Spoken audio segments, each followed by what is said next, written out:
Hi, it's me again with Corel Tips and Tricks. Pretty cool over and under interconnecting, whatever you want to call it, graphic.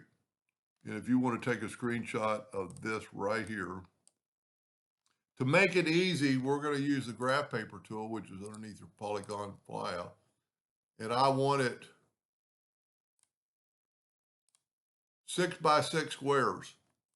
Now, to make it easier to work with, we're going to change this to 12 inches. So each one of those blocks is 2 inches. 2, 4, 6, 8, 10, 12. We're going to start down here. We're going to take an ellipse. And I'm going to go right there and hold down the shift and the control button. Well, I need to start on the midpoint of one of them. There's the midpoint. Shift, and I want to get to those two lines. So it's really going to be 6 inches. So I'm going to make it 6 inches. You don't really even have to put it anywhere. But we're going to do the other one and make it 2 inches. And you can see how they fit together. Now, to make it easier, I'm going to nudge them out of the way. And I'm going to take a 2 points. Because I'm not working the center page, I'm going to draw a 2-point line. I'm going to Control D and rotate it 90 degrees. And then I'm going to group these two together. Control G.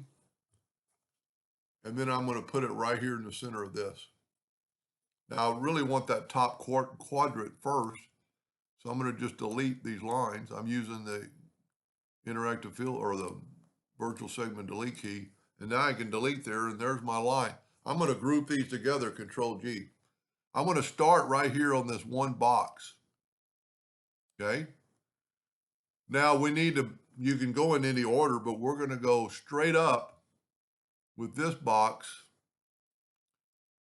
to, well, let's see. Oh, I didn't put one there yet. So I'm going to rotate this thing a negative 90 degrees. Well, and then mirror it. We want it like that.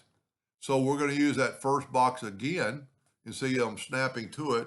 Now I can Control D and mirror it the other way, both ways. And I'm going to grab it. And the easiest thing to do would be to take it right here and have it snap to there. So those lines kind of are going to intermeet. This line right here is almost equal to the other one. So we're going to just hit plus. And it'd be easier if you take it right there and do that right there. Now, this is all, and make the way I think it makes it easy, just go ahead and delete some of these lines so you can kind of see what's going on. But don't delete anything yet elsewhere. Now we're going to take a 2-point line. Let me zoom in here. It looks a little complicated, but it's really pretty easy. And you know what? I'm off somehow. That should be a straight line. Let me see what I did wrong. Maybe I didn't snap this one to a good spot. You know what we could do is get it right there and then hold down the control button. Now I'm in the right spot. I'm going to go right here.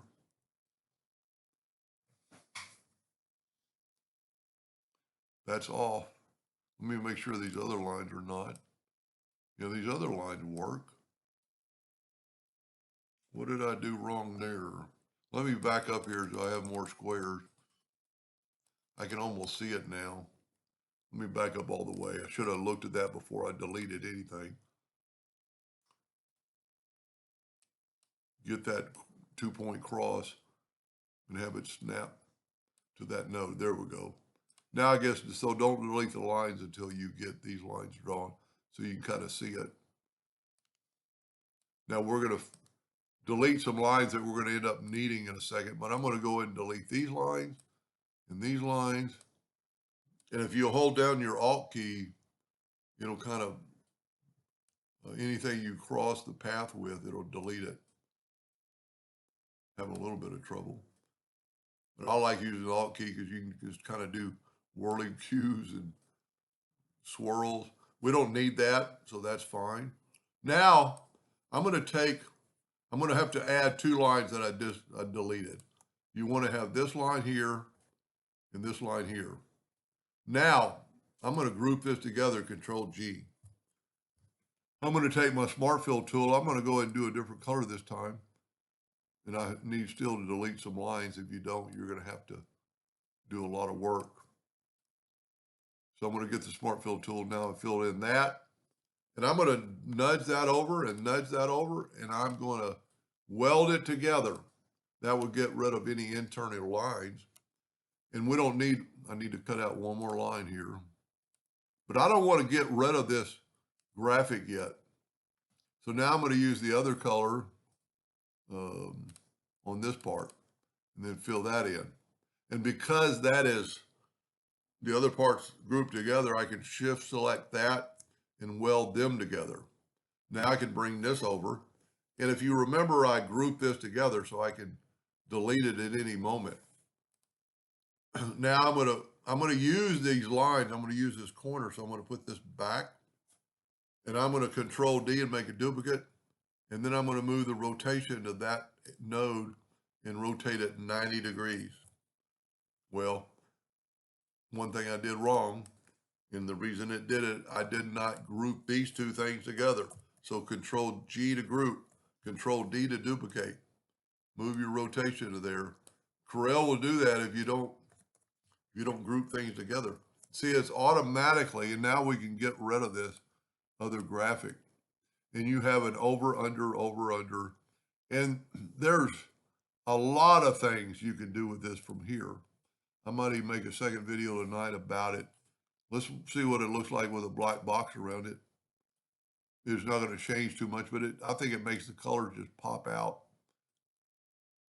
Now I've got some lines you can see right there. I don't know if you can see them on your monitor, but if we take this, well, let's ungroup it. Don't ungroup all, just ungroup. We don't want to take it all apart. We want the turquoise to go, the turquoise to go. I'm going to go ahead and nudge them twice, nudge these twice. You know what? I had an extra copy of that somehow. So I'm going to grab these and weld these. And I'm going to go ahead and weld these together because there's little bitty lines right there. And that took care of those lines. And now just move that back. Now you have no lines and you got a clean object. Pretty cool graphic. Hope that gave you an idea or two, and thank you for watching.